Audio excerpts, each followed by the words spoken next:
I am Toddla T from the Steel City. I am a record producer, club DJ, broadcaster.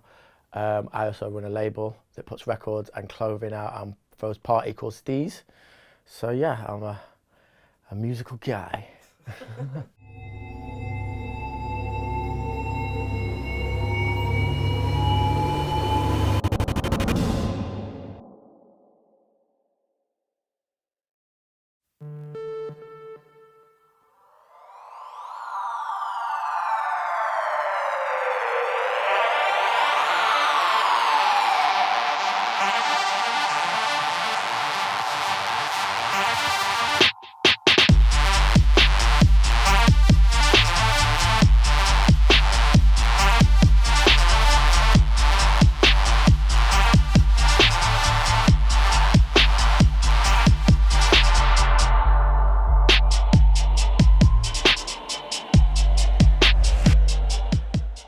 Producing was an extension of DJing. When I was super young and I started listening to Radio 1 rap show with Tim Westwood and watching MTV Raps, I discovered hip hop music and was like, what? And I sort of like was always more obsessed with music than my peers. So I would tape Westwood and listen to it on the bus or listen to it at school, or I would VHS MTV Raps at night and watch it when I got home from school, etc. And I always wanted to be involved. And I always saw the DJ as someone that was feasible, like a young man from Sheffield, like watching videos of Mobb Deep. It wasn't really realistic for me to be that rapper at that time of my life. I just didn't think it would ever be possible. So when I used to see the DJ in the background, I thought, you know what, I could do that.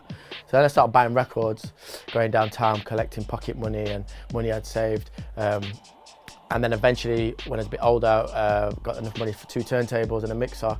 And then a few years later, a PC was in our house. I think I was one of the first generations of having a computer in the house. Now it's more smart stuff, but there was a time when a lot of people had a computer in the house and I could access hip-hop EJ and early Fruity Loops and things like that, and just start putting tracks together with samples from my vinyl and building beats. So it was always just an extension of being a DJ was the producer. And I think when I started doing that, that's actually what I actually wanted to do. I didn't realise until that moment, oh, this is what I want to do. I want to make tunes. I don't necessarily always want to DJ or do this and that. I want to build tracks. Sheffield's always been a bit of a hidden beauty, I think. I think that it never gets the same recognition, shine, publicity or props as Manchester, Birmingham, Glasgow, Edinburgh, whatever. No one's bitter, no one's angry. It's just, I think it's partly to do with the attitude of the people. I think from people like Winston Hazel, who is one of my idols, who was one of the first people to play funk, soul, and then house music in Sheffield, who, you know, in 1989 or whatever, is like all the way to like a modern star like a Coco or a Deep Green or some of the bassline guys. There's an attitude that runs through us all, which is kind of like, you know, you don't really shout about yourself too much. It's not cool. It's not really the one to be a big-headed guy, and if you are, you'll get shut down rapid. I think that is to do with the attitude of the place in general from everyone you meet within any industry. So I think that has a positive and a negative. And while at certain eras of musical history, people in other cities were going, we're amazing, in Sheffield we're like, we're just doing our thing. And thus far kind of missed seminal moments of UK music history, because to me what Winston did up until through the Warp era, up until what influenced me later on with the reggae influenced in electronic music is such a big piece of British dance and music culture that was just kind of slept on. In the noughties, at Speed Garage came the bassline thing, which crossed over, and Sheffield then finally got a torch on it from a wider perspective. And I've always seen the electronic music scene in Sheffield as 2 bits. You've got bassline, and then you've got the kind of more electro, techno influenced sound system side, which is kind of where I spawned out of, but they sit hand in hand. And it was the breeding ground for where I am today. I used to go to parties as young as 14, 15, and there'd be reggae sound systems set up, but they'd be playing techno records, they'd be playing early grime records, they'd be playing brand new Jamaican records, they'd play house records in this crazy space, in a very sound system ethos, but it was music from around the world, and it was people from around the world, and it was Sheffield, and it didn't really matter, it was about partying. And I think that influenced me to make the music I do today. I think the sort of sound system and more free way of raving and playing music that is very prominent in Sheffield and really around the country. Like, I went to somewhere far north recently, like Scotland north, and it was the same thing. It's like the rig was amazing and the guys that owned it were obsessed with sound, and they knew about so many like different sound systems that had sort of rooted them in what they do, and it was mad. And I played in a field. It was like amazing. In London, it's really hard to get away with because of the state of this place in terms of like everything's so clamped down and looked over, and you can't do anything without a form or whatever. For me, though, the only thing we really have left in this city, which is completely free, is the Carnival, which takes place right here. And I love that event for so many reasons, but I think it's becoming more and more special every year because when you go there, you realise what raving is. Because you walk down the road into a street with no dress code, with no expectation of age, race, sexuality, musical taste, and you walk into a space with anybody with an incredible sound system, 9 times out of 10, one of the best selectors, and it's free. You don't have to buy a drink, you don't have to pay to get in, you don't have to look a certain way. That to me is what raving is. And that is one of the only things we've got left, particularly in London, where everything is either been clamped down or it's so kind of like segregated by money or style.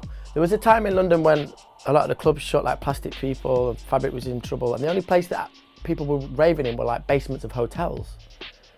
And you had to be on the guest list, you had to get dressed a certain way, you got looked at a certain way. And I thought, in London, this is really what we got to do.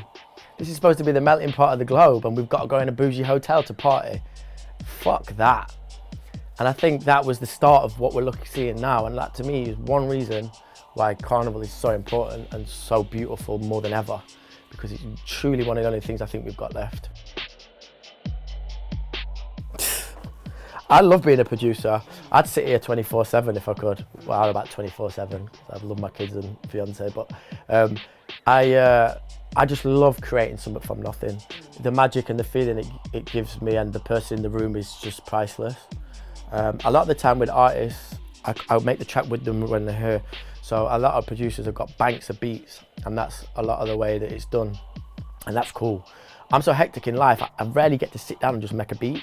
I'll bring an artist here, they'll sit on this sofa, they'll stand here, and we just vibe and it clicks. And then when they've wrote the song and left, I can pattern the thing proper.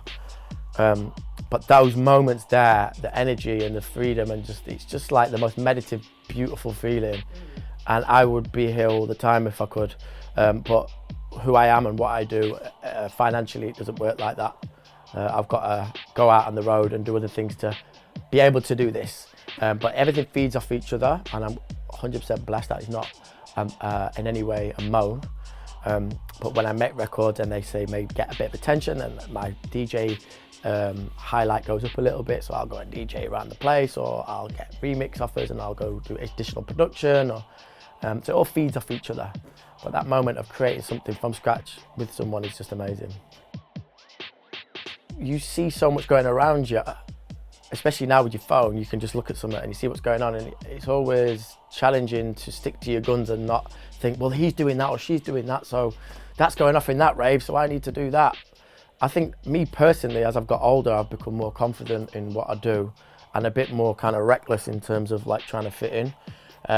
But that's just come with age and experience, and made a lot of mistakes in my career, remixing a record because I thought that's what I should do, or producing an artist because that's what I thought I should do, or doing something because that was the in thing, and I look back and it's just crap. So I think for me it's more gaining experience of what I want to leave my legacy as. Like everything I want to do, I want to have to look back at in 10 years and go, oh, that was cool, I believed in that, or I meant that at the time. But me personally, that's just come from experience. When I was younger, I didn't have that experience, and I just did everything because I was trying to do things that I thought would make me align with certain scenes or sounds or make me bigger as an artist. But now, as I've learned and molded, I'm just a bit more reckless with the whole thing, and bizarrely it's worked. I think people believe it a bit more than ever. So I think anyone making music, whether you're writing, playing a guitar, banging beats, making stuff on your phone, I think it's important to realise that what you put out is like a carbon footprint of your life, and art is always going to be there. So no matter what changes, you just make sure that what you leave, you really believe in, so that when you look back at it or someone criticises it, you can't say nothing because it came from a proper place.